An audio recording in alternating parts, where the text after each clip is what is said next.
जय माँ चंद्रघंटा। प्रिय भक्तजनों, नवरात्रि के इस पावन और दिव्य पर्व पर आप सभी को अनंत शुभकामनाएं। आज हम उस अलौकिक कथा का श्रवण करने जा रहे हैं जो केवल एक कहानी नहीं बल्कि विश्वास, तपस्या और माँ की असीम कृपा का जीवंत प्रमाण है। यह कथा है एक प्राचीन और अत्यंत पवित्र ग्राम सत्यपुर की, जो 3 पावन नदियों के संगम पर बसा हुआ था। सत्यपुर केवल एक गांव नहीं था, वह एक जीवंत आध्यात्मिक ऊर्जा का केंद्र था, जहां प्रकृति और भक्ति का अद्भुत संगम देखने को मिलता था। चारों ओर फैली हरियाली, हवा में घुली पुष्पों की सुगंध और पक्षियों का मधुर कलरव, यह सब मिलकर उस स्थान को किसी स्वर्ग से कम नहीं बनाते थे।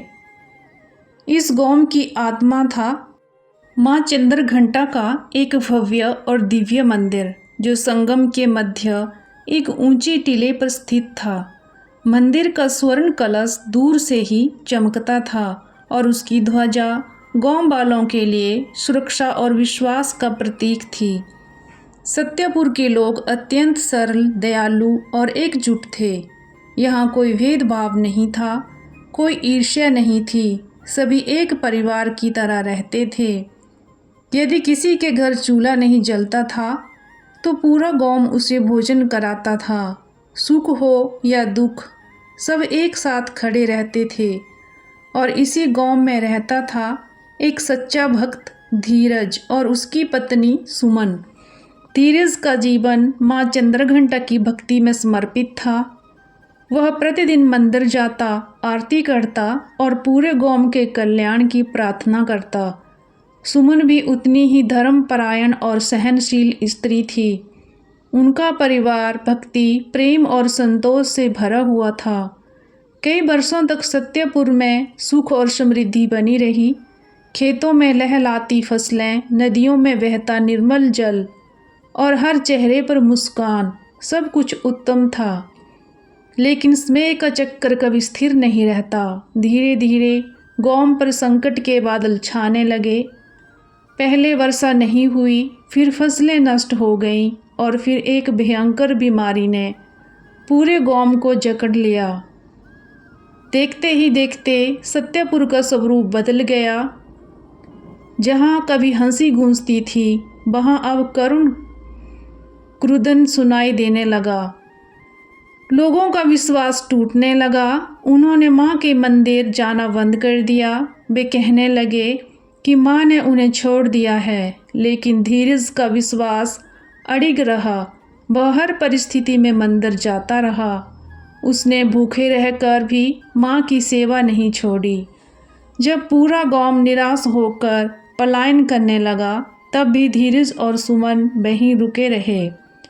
उन्होंने निश्चय किया कि वे अपनी भक्ति से माँ को पुनः प्रसन्न करेंगे। धीरज ने कठोर तपस्या शुरू कर दी।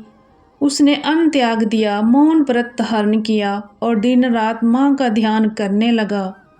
उसका शरीर कमजोर होता गया, लेकिन उसका विश्वास और भी प्रबल होता गया। सुमन भी उसका साथ देती रही।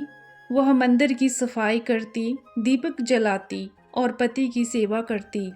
महीनों बीत गए। एक दिन धीरज की करुण पुकार ने पूरे वातावरण को बदल दिया।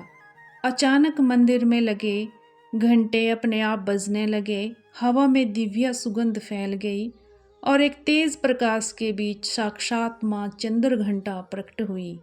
उन्होंने धीरज को आशीर्वाद दिया और कहा कि उसकी भक्ति ने उसे प्रसन्न कर दिया है। माँ के आशीर्वाद से सत्यपुर में फिर से जीवन लौट आया। सूखी नदियाँ बहने लगी, खेत हरे भरे हो गए और गांव के लोग वापस लौट आए। लेकिन यह कहानी यहीं समाप्त नहीं होती। सत्यपुर में फिर से जीवन लौट आया था, परंतु ईश्वर की लीला अभी पूर्ण नहीं हुई थी। जहाँ एक और गांव में खुशियों की बहार लौट आई थी, वहीं दूसरी ओर नियति ने धीरज की भक्ति की अंतिम और सबसे कठिन परीक्षा की तैयारी कर ली थी। नवरात्रि का समय था। मंदिर में भव्य उत्सव का आयोजन किया गया। पूरा गांव माँ चंद्रघंटा की भक्ति में डूबा हुआ था। चारों ओर दीपों की रोशनी, भजन कीर्तन की ध्वनि और श्रद्धा का सागर उमड़ रहा था। धीरज और उसकी पत्नी सुमन सेवा कार्यों में लगे हुए थे। उत्सव के उसी दिन शाम के समय सुमन अपने बच्चों के साथ संगम तट की ओर गई। लेकिन कुछ देर बाद जब धीरज ने उन्हें खोजा तो वे कहीं दिखाई नहीं दिए। पहले तो उसने सोचा कि वे किसी पड़ोसी के घर होंगे, लेकिन जब काफ़ी समय बीत गया और उनको कोई पता नहीं चला तो उसका मन घबराने लगा। उसने पूरे गांव में खोज शुरू कर दी। हर घर, हर गली, हर कोने में वह दौड़ा, लेकिन सुमन और बच्चों का कोई अता पता नहीं था। धीरे धीरे पूरी रात बीत गई। गांव के लोग भी खोज में लग गए, लेकिन कोई सफलता नहीं मिली। ऐसे लग रहा था मानो वे अचानक इस संसार से लुप्त हो गए हों। धीरज का हृदय टूट गया। वह मंदिर की सीढ़ियों पर बैठकर रोने लगा और माँ से प्रार्थना करने लगा, हे माँ, यह कैसा न्याय है? आपने मेरा गांव को वापस कर दिया, पर मेरा परिवार क्यों छीन लिया? दिन बीतते गए, लेकिन कोई उत्तर नहीं मिला। धीरज ने अन्न जल त्याग दिया और केवल एक ही मंत्र जपता रहा, माँ, मेरा परिवार मुझे लौटा दो। अंततः उसने निर्णय लिया कि वह अपने परिवार को खोजने के लिए पूरे संसार में भटकेगा। वह हर गांव, हर शहर, हर गली में घूमता रहा। धीरज की यात्रा अत्यंत कठिन थी। वह जंगलों में भटका, पहाड़ों पर चढ़ा, नगर नगर गया। हर व्यक्ति से पूछता, क्या आपने एक स्त्री और 2 बच्चों को देखा है? लेकिन हर बार उसे निराशा ही हाथ लगी। समय बीतता गया, बरसों गुजर गए। उसका शरीर कमजोर हो गया, कपड़े फट गए, लेकिन उसका संकल्प अभी भी जीवित था।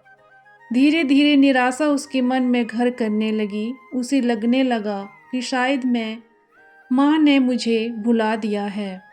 एक दिन अत्यंत दुखी और थकान से टूटकर उसने निर्णय लिया कि अब वह अपने जीवन का अंत कर देगा। वह उसी संगम तट पर पहुंचा जहां से उसकी कहानी शुरू हुई थी।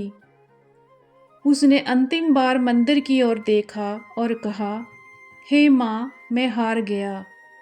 यदि मेरी भक्ति सच्ची थी तो अगले जन्म में मुझे मेरे परिवार अवश्य देना। जैसे ही वह जल में कूदने के लिए आगे बढ़ा, अचानक वातावरण बदल गया। तेज प्रकाश प्रकट हुआ और मंदिर के घंटे अपने आप बजने लगे। उसी क्षण माँ चंद्रघंटा प्रकट हुई और उन्होंने धीरज को रोक लिया। माँ ने कहा, रुक जाओ धीरज, यह तुम्हारी अंतिम परीक्षा थी। क्या तुम इतना भी विश्वास नहीं रखते कि मैं अपने भक्तों को कभी अकेला नहीं छोड़ती? धीरज रोते हुए बोला, माँ, मुझे कुछ नहीं चाहिए, बस मेरा परिवार लौटा दो। माँ मुस्कुराई और बोली, पीछे मुड़कर देखो। धीरज ने जैसे ही पीछे देखा, उसकी आंखों से आंसू बहने लगे। वहाँ सुमन और उसके बच्चे सुरक्षित खड़े थे। वे ठीक वैसे ही थे जैसे बरसों पहले थे। धीरज दौड़कर उन्हें गले लगा लिया।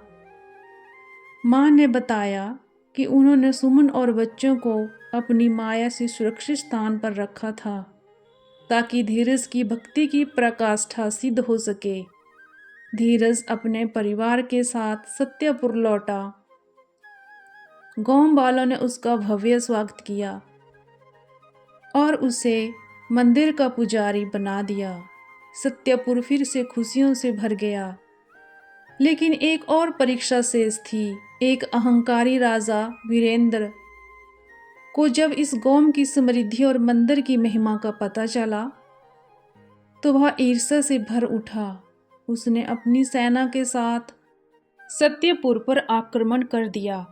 जैसे ही उसकी सेना मंदिर के पास पहुंची, अचानक आकाश लाल हो गया, तेज आंधी चलने लगी और मंदिर का घंटा अपने आप बजने लगा।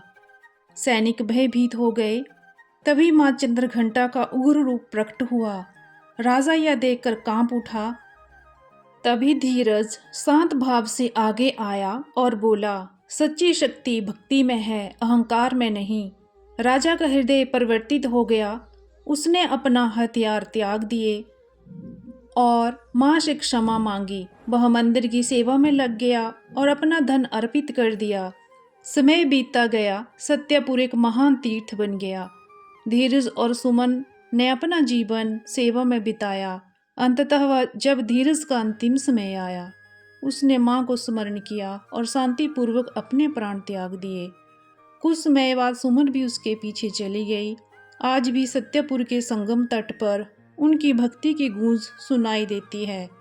यह कथा हमें सिखाती है कि सच्ची भक्ति कभी व्यर्थ नहीं जाती।